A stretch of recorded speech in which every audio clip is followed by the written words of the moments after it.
all right. Now, just sit still. I don't want everybody making fun of you. What made you say that about Mama? Well, I heard them talking in the science office yesterday. Miss Hanley and Mr. Goodman.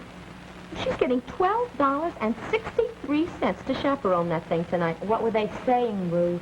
Well, Miss Hanley was telling Mr. Goodman about Mama when she found out you were one of the 5 winners. And he wanted to know if there was something wrong with Mama because she sounded so crazy over the phone. And Miss Hanley said she was crazy, and she always has been crazy, and she can't wait to see what she looks like after all these years. She said her nickname used to be Betty the Loon.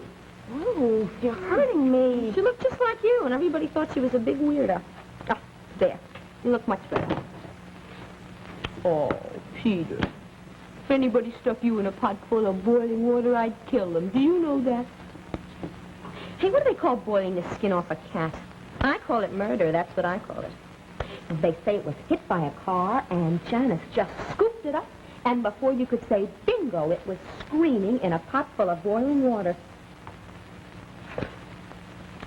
You know what they're waiting to see? Mama's feathers. That's what Miss Hanley said. She said Mama blabbed as though she was the Queen of England and just as proper as can be, and that her idea of getting dressed up is to put on all the feathers in the world and go as a bird. Always trying to get somewhere like a great big bird. Ruth, don't tell Mama what she said. It doesn't matter. I was up there watching her getting dressed. Sure enough, she's got the feathers out. Oh, now, you didn't tell her what Miss Hanley said. No, you kidding? I just told her I didn't like the feathers and I didn't think she should wear any. I bet she doesn't listen to me. Oh, Ruth, it doesn't matter. Doesn't matter? No. Do you think I want to be laughed right out of school with Chris Burns there and all the night? Laughed right out of school with your electric hair and her feathers on that stage and Miss Hanley splitting her side? Oh, Ruth, you promised me you won't say anything. On one condition. What? Give Peter to me. Look, the taxi will be here any minute, and I don't have all this stuff ready. I mean it. Give him to me. It belongs to all of us. For me, all for me. What do you care? He doesn't mean anything to you anymore now that you've got all those crazy plans. We stop? If you don't give him to me, I'm going to tell Mama that everybody's waiting to laugh at her. All this typewritten cards. I mean it. Give him to me. Does he mean that much to you, Ruth? Yes.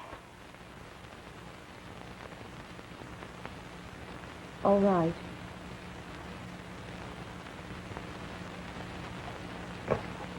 Betty the Loon. That's what they used to call her, you know, Betty the Loon. I don't think that's very nice, Ruth. First they had Betty the Loon, and now they've got Tilly the Loon. Oh, you don't have to worry about me turning you in for any old plant. How much does a taxi cost from here to the school? Not much. You should give me the money it costs for a taxi. Like cardboard and paint, flower pots and stuff. The only time she ever made a fuss over me was when she drove me nuts. Ruth, will you tell her to hurry, please? Oh, by the way, I went over to see Janice Vickery's pot that she did you-know-what in, and I started telling her and her mother about the worms in Mr. Alexander Brogham's legs, and I got thrown out because it was too near dinner time. And Mrs. Vickery kills me. She can't stand the worms in somebody else's legs, but she lets her daughter cook a cat. Mother, the taxi will be here any minute. Hey, I'm coming at all without all this rushing me. Oh, Mama, you look beautiful. Well, don't put it on too thick. I said I'd come, and I guess there's no way to get out of it now. I wish you'd tell me how I'm supposed to get up on that stage tonight. Do they call my name, or what? And where are you going to be?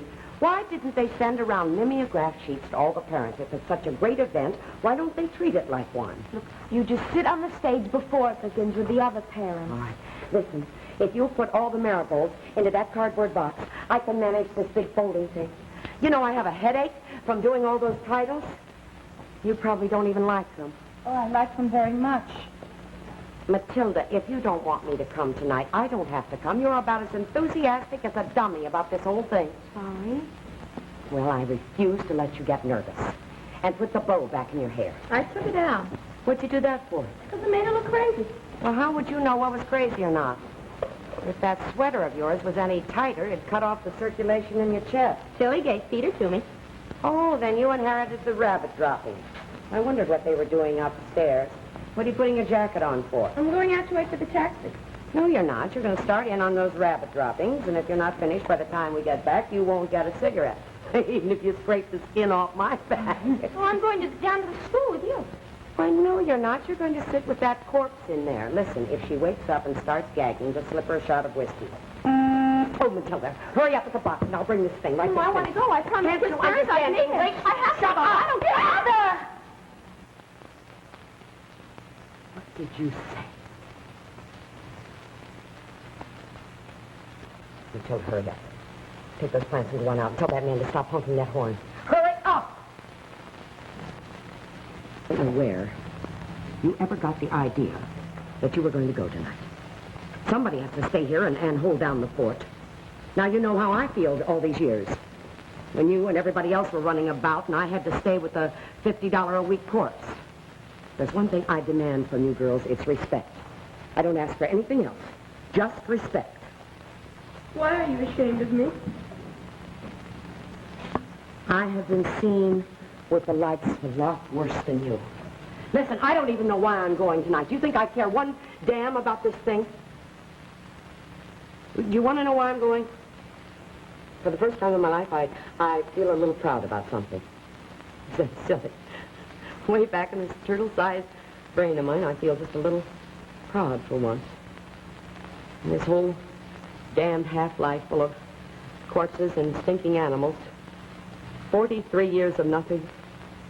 And now I feel proud. And you begrudge me that, you little bastard. Hurry up. They're waiting for you. They're all waiting for you. I hope she took all the marigolds. Who's waiting for me? Everybody, including Miss Hanley. She's been telling all the teachers about you, and they're all waiting. You are such a little liar. When you can't have your own way, you just try to ruin it for everybody else. Good night, Betty the Loon.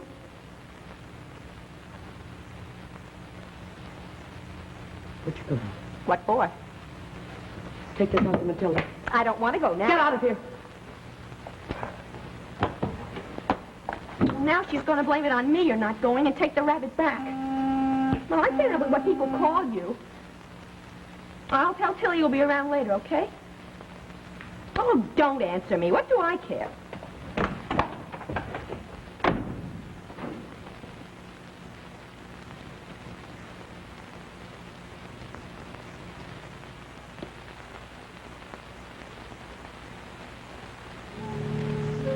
The past. The seeds were exposed to various degrees of gamma rays from radiation sources in Oak Ridge. Mr. Goodman helped me pay for the seeds. Their growth was plotted against time. Hello. I'd like to speak to the principal, please. Oh, he's on stage. Imagine. Well, you have to get him off the stage because I want to talk to him. It's none of your damn business who I am. I see. Well, would you give him a message for me, please? This is from Mr. Goodman and you and, Miss Hanley, too. Would you tell him that Mrs. Hunsdorfer called and that she wants to thank him for making her wish that she was dead? Would you give him that little message? Oh, thank you very much. Goodbye.